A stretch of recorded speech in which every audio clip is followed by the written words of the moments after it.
وہ تھی ہی سراپا غزل، انگ انگ میں بجلی سی بھری تھی، اس کی چال میں ہی رقص تھا، ہر قدم کتھک کا کوئی نیا انگ دکھتا تھا۔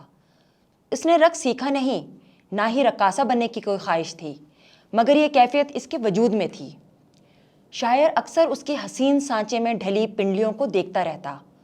اس نے کبھی اس کے قدم زمین پر جمے نہیں دیکھے تھے، بس ہمیشہ پیروں کی انگلیوں پر ایسے ہوا میں لہراتی محسوس ہوا کرتی جیسے کوئی بیلرینا ہو۔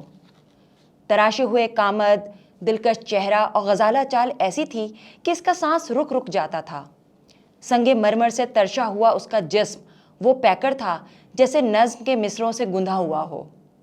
ایڑی اور پنجوں کے درمیان ایک دل فریب سا حالہ بنتا تھا، اسی لیے وہ قدم ایسے بڑھاتی جیسے تتکار کا چلن کر رہی ہو۔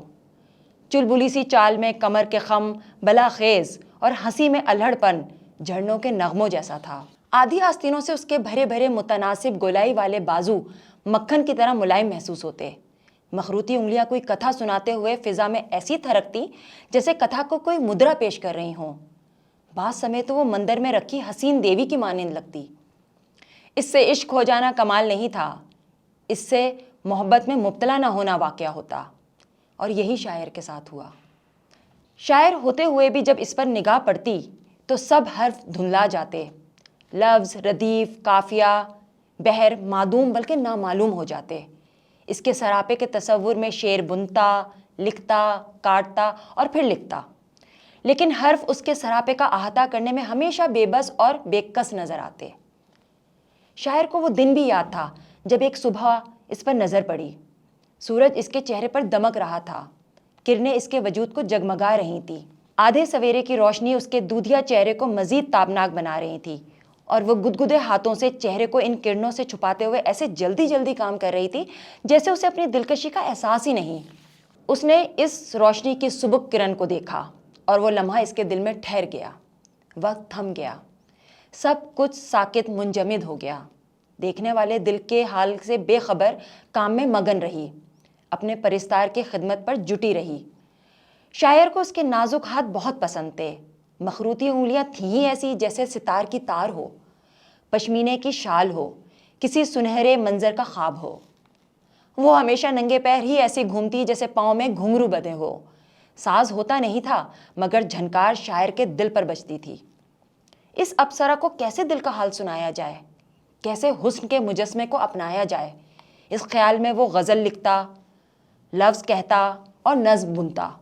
اس کی ساڑی میں رقص کرتی ایک تصویر چرا کر اس نے اپنے سرہانے سجا دی تھی۔ صبح بھی اسی منظر سے ہوتی اور رات بھی اسی سراپے کی امید میں ڈھلتی۔ وہ چاہتا تھا کہ اظہار کی نوبت آئے، کوئی لفظ اس کی زبان پر اتریں جو اس کی آرزو کو بیان کر سکیں، مگر لفظ منکر تھے، حرف خاموش تھے۔ مگر یہ کیسے ممکن ہے کہ ایک دل کسی کی دھڑکن پر تال ملائے اور کسی کو خبر نہ ہو؟ ایک وقت آیا جب اظہار فروئی ہو گیا، جب اقرار بے معنی لگنے لگا۔ کسی نے کسی سے کچھ نہ کہا مگر تال مل گئی، دھن بجنے لگی، سر ملنے لگے۔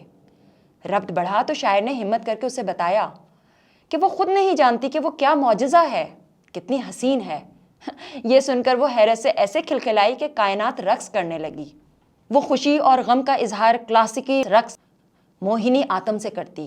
اس رقص میں وہ خود خاموش رہتی مگر نگاہیں اظہار کرتی۔ وہ ہنستی بھی جھوم کر تھی اور آنکھوں میں آنسو بھی دیر تک پیرتے تھے۔ وہ موڑنی اپنی چال میں جب کتھا کلی پیش کرتی تو مختلف مدراؤں کی مدد سے ہر جذبے کا اظہار کرتی، چاہے وہ خوشی ہو، جذب ہو، طرب ہو یا الم۔ اس رقص میں وہ اپنے چہرے کے تاثرات سے مدعا ایسے بیان کرتی کہ پھر کہنے کو کچھ باقی ہی نہ بچتا۔ محبت میں مبتلا ہو جانے والا شاعر پہرو رقاصہ کے خط و خال کے سحر میں گم رہتا۔ دنیا سے بے نیاز دونوں ہر وقت باتیں کرتے، بات بات پر بلا وجہ کہے لگاتے، معمولی سی انبن بھی دونوں کو رلا دیا کرتی۔ وہ اس کے رقص پر فدا تھا اور وہ اس کے لفظوں کی شیرینی کی مدح تھی۔ رقص ان کے درمیان اثبات تھا، ان کے رشتے کا پل تھا۔ اس نے ہمیشہ اس کا ساتھ نبھانے اور اس کے فن رقص کو بام عروج پر پہنچانے کا وعدہ کیا۔ اسے اور کیا چاہیے تھا سوائے اس کی محبت اور اپنے فن کی قدر کے؟ اس سمے ایسا لگتا کہ جیسے آس پاس صرف خوشیاں ہی خوشیاں بکھری ہیں، کوئی غم، کوئی الم ان کو چھو کر نہیں گزرا تھا۔